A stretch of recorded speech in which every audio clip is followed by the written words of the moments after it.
Finding effective COVID-19 vaccine formulas alone is not enough to put the global COVID-19 pandemic behind us.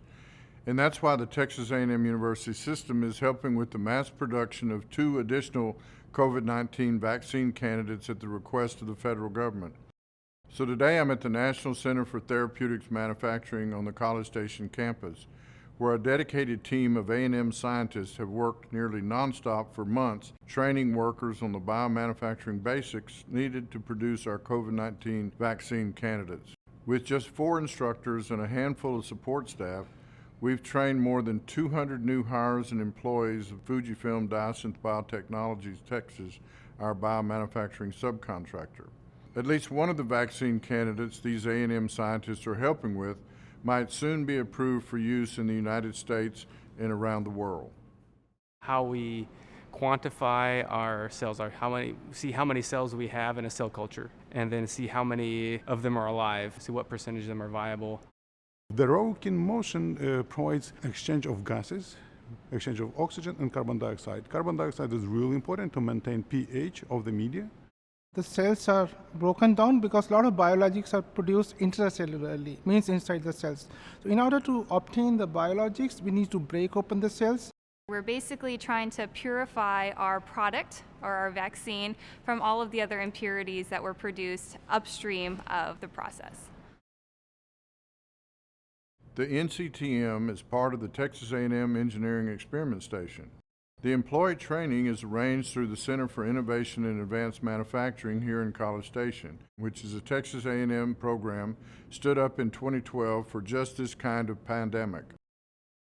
So what we do for Fujifilm is an onboarding program where we take a 7-day, very condensed program in upstream and downstream bioprocessing aseptic technique, and we give people who are unfamiliar with biology, cell biology, and the therapeutics manufacturing industry the basic background to understand how to join a company like Fujifilm.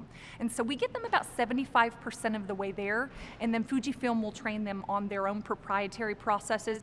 We need to rapidly get the vaccines to the public market, and Fujifilm needed to onboard people to pump out these vaccines at a very rapid pace. And they have been hiring at a pace of more than 20 to 30 employees every single month, and we have been onboarding 20 to 30 employees back to back to back to back. So Fujifilm did not have the workforce in hand that was necessary to manufacture the vaccines at the pace that was required by our nation. As a director of NCTM, I'm really proud of our team being able to exert significant efforts in helping us to fight the COVID pandemic.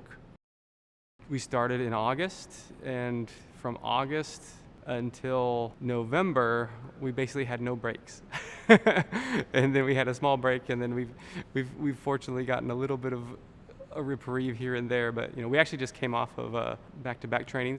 We just go, but it's a lot of fun. We feel proud that we are a part and parcel of a mission which is going to help the nation. It's just been a Herculean effort from the scientific community as a whole in order to really fight this virus. Being with NCTM since its inception in 2012 and seeing us to where we are today is a source of great pride for me, because we were created to do just this, to be able to rapidly prepare people to respond to a major global pandemic. And so my pride is exponential. Saving the world, yes, it's a great feeling. I love it.